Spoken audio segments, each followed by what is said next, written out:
नमस्कार मित्रांनो, सावळ्याची जणू सावली मालिकेच्या आजच्या भागामध्ये आपलं स्वागत आहे. आणि त्यामध्ये आपल्याला पाहायला मिळणार आहे की आता सारंग हा त्याच्या रूममध्ये झोपलेला असतो.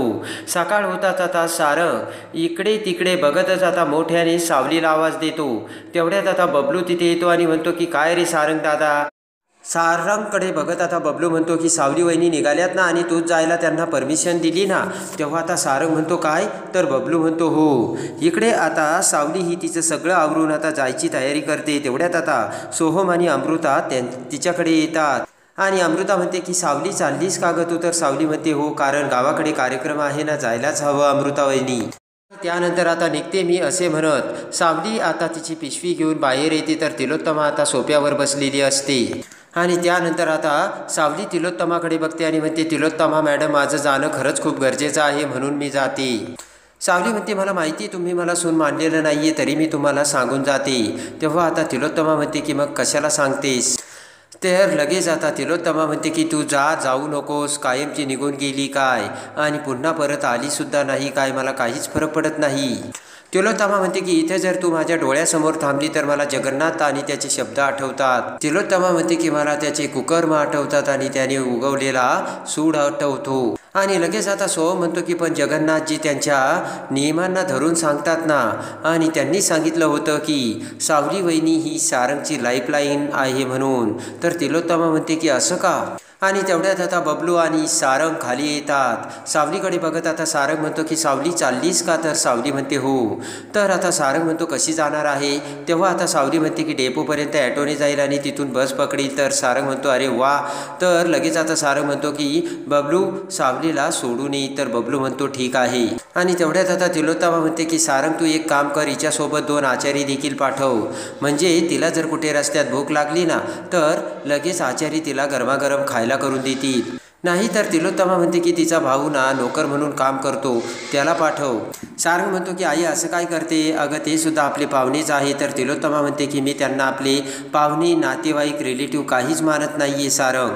आणि तिलोत्तमा म्हणते की तुम्हाला काय करायचं ते करा, काहीही गोंधळ घाला.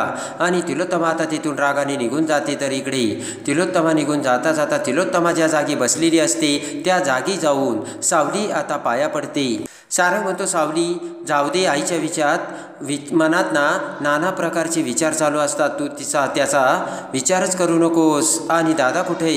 तर आता सारंगकडे बघत सावली म्हणते की दादा नाही येणार, त्याला काम आहे, तेव्हा तो इथेच राहणार आहे. आणि तेवढ्यात आता सोहम म्हणतो की ऐश्वर्या वहिनीने सगदेव दादाला जायला परवानगी दिलेली नाही. आता सारंग म्हणतो की मी ऐश्वर्याशी बोलतो. तर आता लगेचच बबलू म्हणतो की सगदेव दादा घरामध्ये नाही आहे, तो बाहेर गेलाय. आणि तेवढ्यात आता सावली म्हणते की तुम्हाला काही लागलं तर मला फोन करा आणि स्वतःची काळजी घ्या, गोळ्या व्यवस्थित घ्या आणि वेळेवरती घ्या. सावली आता सारंगवर काळजी दाखवत असते. आणि तेवढ्यात आता बबलू म्हणतो की सारंग दादा सावली वहिनीला तू तुझ्या पदरालाच बांधून ठेव. तर आता सावली म्हणते येते मी. तर सारंग म्हणतो जा बरं का. आणि आता सावली ही खुश होऊन सारंगकडे बघत जाऊ लागते. इकडे आता अनाथ आश्रमातील मॅनेजर हा जगन्नाथकडे आलेला असतो आणि जगन्नाथचे कौतुक करत आभार मानत तो मॅनेजर म्हणतो की खरंच तुम्ही अनाथ आश्रमासाठी किती करता. जगन्नाथ म्हणतो की तुम्ही आता आमचे गोडवे गाणं बंद करा आणि काय घेणार ते सांगा. तर जगन्नाथची बायको आता चहा घेऊन येते. मॅनेजर खुश होत म्हणतात की चला आता माझ्याकडे वेळ नाही आहे, मला कार्यक्रमाचं नियोजन करायचं आहे. जगन्नाथ म्हणतो की मॅनेजर साहेब अहो तुम्ही कार्यक्रमाचं दरवर्षीप्रमाणे अगदी व्यवस्थित नियोजन करणार आम्हाला खात्री आहे. आणि लगेच आता तो माणूस म्हणतो की दरवर्षी तुम्ही आमच्या कार्यक्रमाला येतात आणि आमचा कार्यक्रम एकदम व्यवस्थित होतो. जगन्नाथची बायको म्हणते की दरवर्षी तुम्ही योग्य माणसाची निवड करता बरं का. आणि जगन्नाथची बायको आता जगन्नाथकडे बघते. तेव्हा आता तो मॅनेजर म्हणतो की जगन्नाथजीकडे आम्ही एक उत्तम ज्योतिषी म्हणून बघतच नाही, तर एक मार्गदर्शक आणि चांगला समाजातील माणूस म्हणून बघतो. तेव्हा आता जगन्नाथ म्हणतो की सोनार साहेब हा तुमच्या मनाचा मोठेपणा झाला. इकडे आता सारंग आता त्याच्या बेडरूममध्ये येतो आणि सारंग आता कॉटवर त्याचा शर्ट असतो तो शर्ट बघतो. आणि लगेच आता सारंगला सावलीची आठवण येते. प्रेमाने आता डोळे झाकून सावलीने आपल्याला कसा शर्ट घातला होता हे सारंगला आठवते. आणि तो शर्ट हातात धरून आता सारंग तो शर्ट घालू लागतो. आणि त्यानंतर आता शर्ट घालताच पाण्याची बॉटल घेऊन ते पाणी पीत पीत सारंग आता वरच्या फ्लोअरच्या खिडकीजवळ येतो तर खाली सावली आपण जेव्हा असं करत होतो तेव्हा आता सावली ही तुळशी मातेच्या पाया पडून कशी पूजा करत होती हे आता सारंगच्या डोळ्यासमोर येते। सगळीकडे आता सारंगला फक्त सावलीच दिसत असते आणि त्यानंतर आता सारंग हा खाली येतो आणि तुळशी मातेसमोर येऊन सारंग आता तुळशी मातेला पाणी घालून तुळशी मातेला फुल वाहतो आणि त्यानंतर आता सारंग पुन्हा आता बेडरूममध्ये येतो आणि त्याच्या गोळ्या घेतो आणि त्या गोळ्या बघतो आणि तेवढ्यात आता शेजारी एक कागदाची चिठ्ठी असते। सारंग ती चिठ्ठी बघतो, त्यामध्ये आता सावलीने कोणत्या वेळेस कोणता डोस घ्यायचा हे सगळं व्यवस्थित लिहून ठेवलेलं असतं।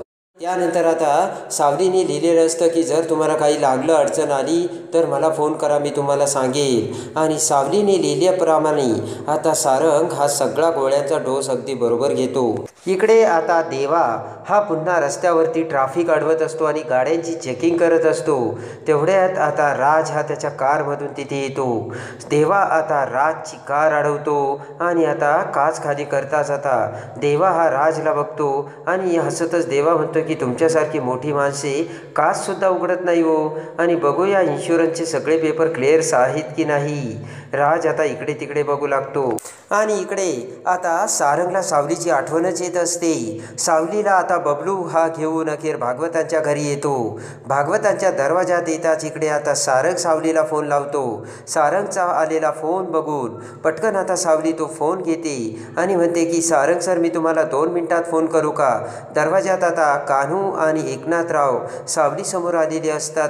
तेवढ्यात आता सावली म्हणते की 2च मिनिटात करते आणि सारंग म्हणतो ठीक आहे। तर एकनाथराव आणि कान्हू प्रेमाने आता सावलीला मिठी मारतात। तर आता बबलू म्हणतो की खुद्द साहेबांचा 4 वेळेस फोन आहे घरातून निघल्यापासून, आणि कान्हूला ते ऐकून खूप आनंद होतो। प्रेमाने कान्हू आता सावलीला मिठी मारते आणि लगेच कान्हू म्हणते की सावली, अगं तुला बघण्यासाठी माझा जीव तरसला होता ग, आणि मला भेटली, मला खूप बरं वाटलं। आणि सावली देखील आता कान्हूला बघून खुश झालेली असते। आणि तेवढ्यात आता जयंती म्हणते की आम्ही सुद्धा आता श्रीमंत आहोत बरं का, तेव्हा आम्हाला सुद्धा आमच्या मापाने बोलायचं।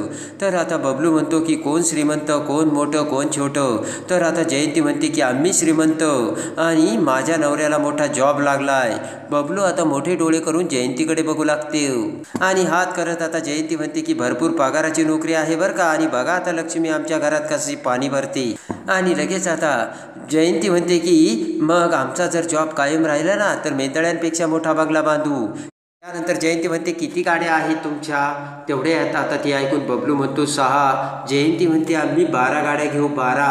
बबलू म्हणतो की माणसे 5 आणि 12 गाड्या? तर आता जयंती म्हणते प्रत्येकाला 2.5। बबलू आता हसू लागतो। बबलू आता हसू लागता जयंती म्हणते की हसायला काय झालं, एक दिवस तुला सुद्धा मी कामाला ठेवीन। बबलू आता सावलीकडे बघतो आणि लगेच आता जयंती म्हणते की आमच्या घरात भरभराट होणार आहे।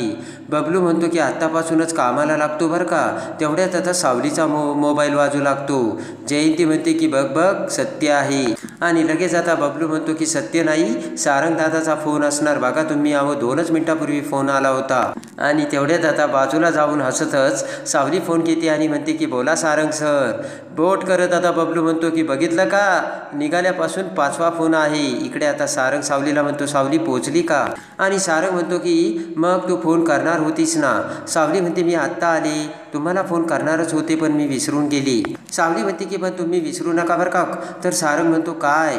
सावली म्हणते गोळ्या घ्यायला विसरू नका आणि सगळं काही व्यवस्थित घ्या। सारंग म्हणतो की सावली तुझी चिठ्ठी वाचून सगळी औषधे घेतली। आणि सारंग म्हणतो की अशी मला ऑर्डर देऊ नकोस, नाही तर तू थांबायचं होतंच नाही इथे। सावली म्हणते की अहो इथे येणे सुद्धा गरजेचंच होतं।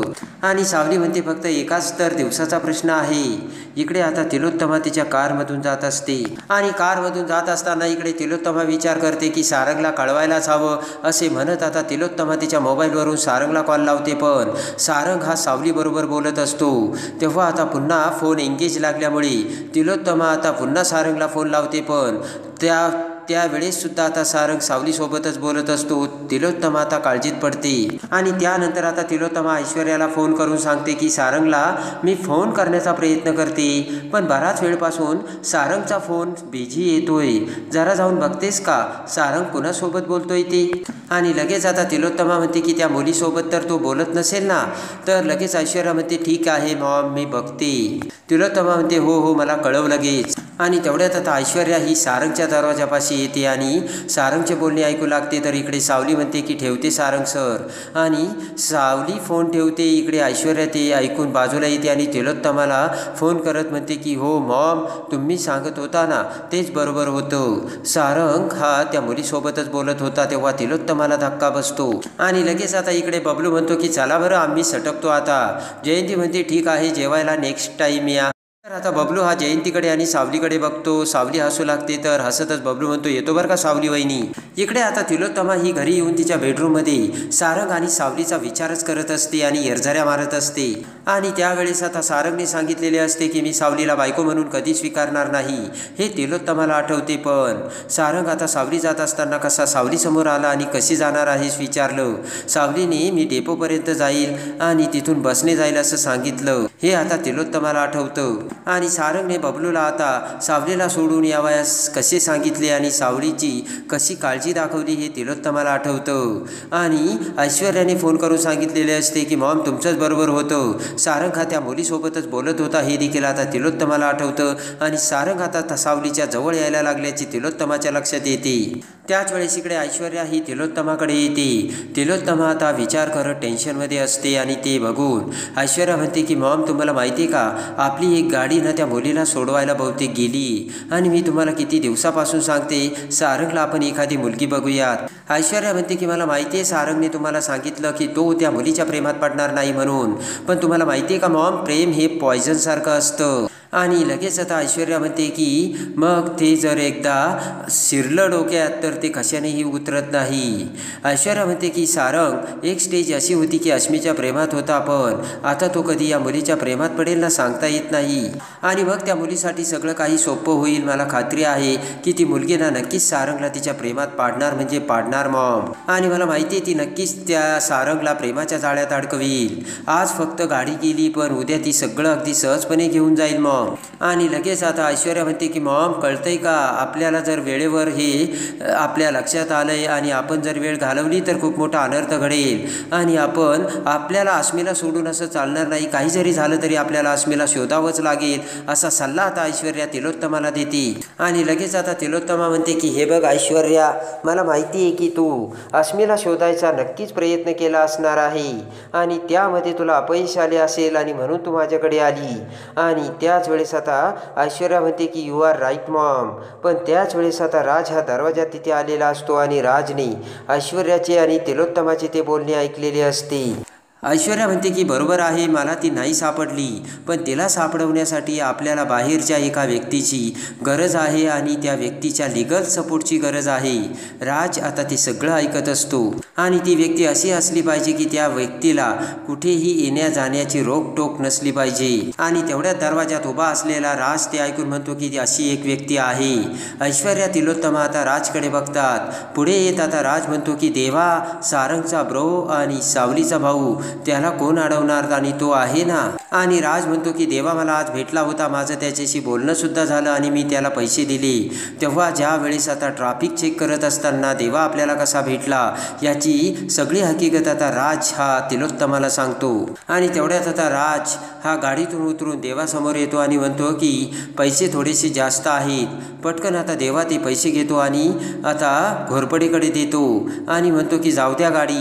आणि तेवढ्यात आता ती सगळं ऐकून तिलोत्तमा खुश होते आणि ऐश्वर्या देखील. तिलोत्तमा म्हणते ठीक आहे, मग बोलून घे त्याच्याशी व्यवस्थित आणि अगदी व्यवस्थित बोल. तर आता राज हा होकार देतो. तर आता अस्मीला सापडवण्यासाठी राजने देवाला पैसे दिलेले असतात, पण इकडे आता अस्मी सापडणार का. तर अस्मीला सापडायच्या अगोदर सारंग आता कसा सावलीच्या प्रेमात पडतो हे बघण्यासाठी आणि सावळ्याची जणू सावली मालिकेच्या डेली अपडेटसाठी बेल नोटिफिकेशनवर क्लिक करून आपल्या चॅनलला लाईक करा, सबस्क्राईब करा.